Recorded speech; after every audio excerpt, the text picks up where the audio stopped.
আসসালামু আলাইকুম রহমতুল্লাহি ওয়া বারাকাতুহু। আলহামদুলিল্লাহ নাহমাদুহু ওয়া নুসাল্লি আলা রাসূলিল কারীম, আম্মা বাদ। সম্মানিত দিনী ভাইরা, সংক্ষিপ্ত আলোচনা থাকবে সলাতের গুরুত্ব সম্পর্কে এবং সলাত পরিত্যাগ করার পরিণাম সম্পর্কে। আল্লাহ সুবহানাহু ওয়া তাআলা আমাদেরকে বিষয়ের উপরে সংক্ষিপ্ত কিছু কথার মাধ্যমে আলোচনার ইতি টানার তৌফিক দান করুন, আমিন। সম্মানিত দিনী ভাইরা, সলাত একটি গুরুত্বপূর্ণ ইবাদত। যেই ইবাদত থেকে আমাদের অনেকেই আমরা রয়েছি এই সলাত থেকে বিমুখ। এই সলাত অনেকে আদায় করেন, কিন্তু সলাত আদায় করার পরেও আমরা দেখি যে তার কাছ থেকে অন্যায় অবিচার, যেগুলি আমরা কখনো আশা করি না, এগুলি হচ্ছে তার মাধ্যমে। আমরা দেখছি সমাজের অনেক মানুষই যারা নিয়মিত সলাত আদায় করছেন, কিন্তু এমনও হচ্ছে যে তারা সলাতের কাতারের প্রথম সারিতেই থাকেন, কিন্তু তারা নিয়মিত সুদ, ঘুষ, হারাম কিংবা সমাজে অন্যায়, জুলুম, অত্যাচার, অবিচার এগুলোর সাথে তারা সম্পৃক্ত।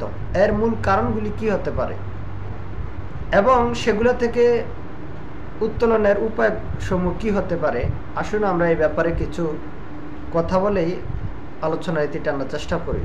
আল্লাহ সুবহানাহু ওয়া তাআলা আমাদেরকে বোঝার তৌফিক দান করুন, আমিন। সলাত হচ্ছে ইসলামের দ্বিতীয় স্তম্ভ।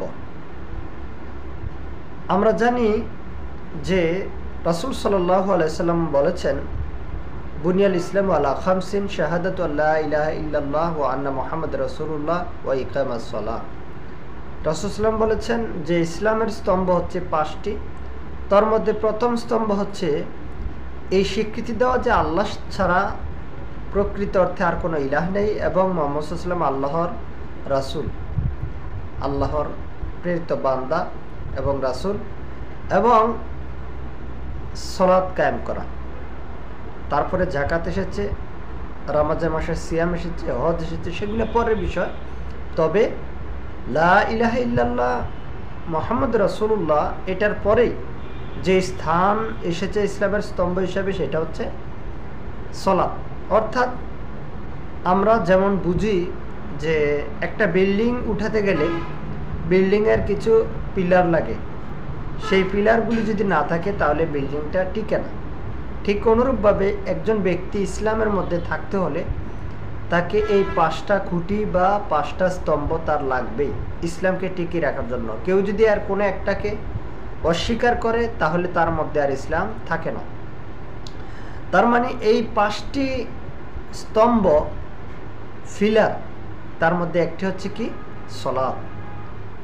কোনো ব্যক্তি যদি এই সলাতকে অস্বীকার করে তাহলে সে মুরতাদ হয়ে যায়, কাফের হয়ে যায়, তাকে হত্যা করা জরুরি হয়ে যায়। আর কোনো ব্যক্তি যদি সলাতকে স্বীকার করে, বিশেষ করে মুসলিমের কথা বলছে, একজন ব্যক্তি আল্লাহকে মেনে নিয়েছে, মুসলিম হয়েছে, এরপর যদি সে অস্বীকার করে তাহলে সে ব্যক্তি মুরতাদ হয়ে যায়। আর কোনো ব্যক্তি যদি স্বীকার করে সলাত, এটা স্বীকার করে নেয় যে সলাত আদায় করতেই হবে, তবে সে বিভিন্ন অজুহাত পেশ করে সলাত আদায় করে না। যেমন আমরা দেখি আমাদের সমাজে এরকম কিছু মানুষ রয়েছে, আমাদের আশেপাশে এমন কিছু লোক, এমন সংখ্যক অনেক রয়েছে যারা বিভিন্ন অজুহাত পেশ করে সলাত থেকে বিরত থাকে। আমাদের দেখা, আমরা দেখি যে অনেক সময় অনেক স্কুলের ছাত্র বা ছাত্রীরা তারা পড়াশোনার চাপ অনেক, এই কথা বলে, এই অজুহাত পেশ করে অনেক সময় আমরা দেখি তারা সলাত থেকে বিমুখ হন। অনেক কৃষক যারা কৃষি কাজ করতে গিয়ে বিভিন্ন ব্যস্ততা দেখিয়ে তারা এই সলাত থেকে বিরত থাকেন, সলাত আদায় করেন না। আমরা দেখি অনেক সময় যে অনেক শিক্ষক তাদের শিক্ষকতা টিকিয়ে রাখতে গিয়ে তারা এই সলাত থেকে বিমুখ হন, সলাত আদায় করেন না, অজুহাত পেশ করেন। ঠিক অনুরূপভাবে আমরা দেখি অনেক সরকারি প্রতিষ্ঠানে অনেক ব্যক্তি রয়েছেন যারা বিভিন্ন পর্যায়ে চাকরি করছেন, তারাও বিভিন্ন অজুহাত পেশ করে এই সলাত থেকে বিমুখ রয়েছেন বা এই সলাত থেকে বিরত রয়েছেন, সলাত আদায় করেন না। অনুরূপভাবে অনেকে বেসরকারি বা বিভিন্ন প্রতিষ্ঠানে তারা চাকরি করছেন, সেই চাকরির সুবাদে বিভিন্ন অজুহাত পেশ করে এই সলাৎ থেকে তারা বিমুখ রয়েছেন। অনেকে বিভিন্ন দেশে রয়েছেন, বিভিন্ন প্রান্তে রয়েছেন, যারা মালিকানা কাজ করছেন কিংবা নিজেই হয়তো বা কোনো একটি দোকান বা কোনো একটি জিনিস, কোনো ব্যবসা প্রতিষ্ঠান কিংবা কোনো জায়গায় সে কাজে থাকেন, সেই কাজ করতে গিয়ে বিভিন্ন অজুহাত পেশ করে এই সলাৎ থেকে বিমুখ হন কিংবা সলাৎ আদায় করেন না। অনেক মা বোনদেরকে আমরা দেখি যে তারা তাদের পাক শাক, তাদের রান্নাবান্না বা তাদের ঘর সামলিয়ে রাখার অজুহাত পেশ করে অনেক সময় এই সলাৎ থেকে বিমুখ হন।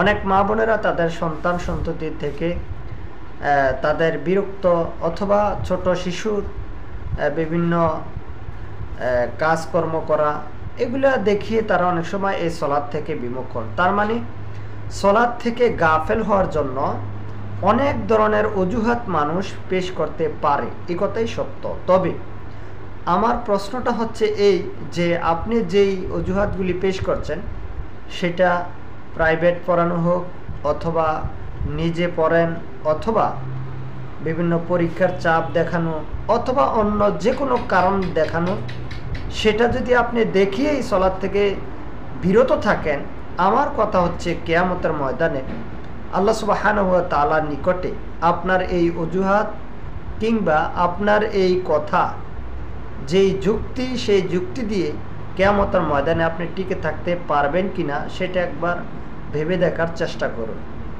আপনি যদি 100 কোটি টাকাও ইনকাম করেন, সেই ইনকাম দিয়ে কিয়ামতের মাঠে আপনি এই সলাৎকে টিকে রাখতে পারবেন না যদি না আপনার আমলনামায় এই সলাৎ না থাকে। তাহলে আমরা সার্বিকভাবে যদি একটু বিবেচনা করি তাহলে আমরা দেখব যে এই সলাৎ থেকে বিরত থাকার জন্য যত অজুহাত আমরা পেশ করি, আসলে সেগুলো অজুহাত কিনা কিংবা কিয়ামতের মাঠে সেগুলা টিকবে কিনা, দুনিয়াতে আমাকে বা আমি আপনাকে দেখিয়ে হয়তো পার পেয়ে যেতে পারি, কিয়ামতের ময়দানে আসলে আমরা পার পাবো কিনা সেটা একবার ভেবে দেখার জন্য আমরা আবার নতুন করে চিন্তা করব।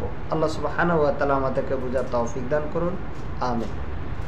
সম্মানিত দিনী ভাইরা, আল্লাহ সুবহানাহু ওয়া তাআলা কোরআনুল কারিমে সূরা মাউনে আল্লাহ তাআলা বলছেন, ফাওয়াইলুল লিল মুসাল্লিন, ফাওয়াইলুল লিল মুসাল্লিন আল্লাযীনা হুম আন সালাতিহিম সাহুন।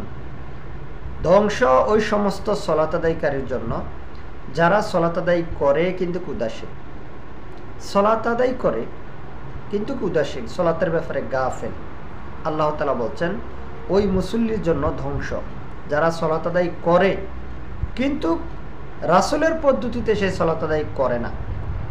সমাজের মানুষ অনেকেই এই যে অজুহাতগুলি পেশ করছেন, আমার কথা হচ্ছে যে আসলে সে ইসলামের মধ্যে থাকে কিনা, মুসলিম সে নিজেকে পরিচয় দিচ্ছে, আসলে তার এই মুসলমানিত্ব টিকে থাকে কিনা। রাসূলুল্লাহ সাল্লাল্লাহু আলাইহি সাল্লাম বলেছেন, বাইনাল আবদি ওয়া বাইনাল কুফরি ওয়া শিরকি তারকুস সালাত। রাসূল সাল্লাল্লাহু আরো বলেছেন, বাইনাল আবদি ওয়া বাইনাল কুফরি তারকুস সালাত। বান্দা এবং কাফেরের মধ্যে, শিরকের মধ্যে পার্থক্য হচ্ছে সালাত। তার মানে সালাতহীন একজন ব্যক্তি সে হয় কাফের, সালাতহীন ব্যক্তি সে কখনো আর আল্লাহর প্রিয় বান্দা থাকতে পারে না। একজন মানুষ দাবি করছে যে আমার সালাত না থাকলেও আমার ভিতরে ঈমান আছে, কারণ আমি রাসূলকে ভালোবাসি।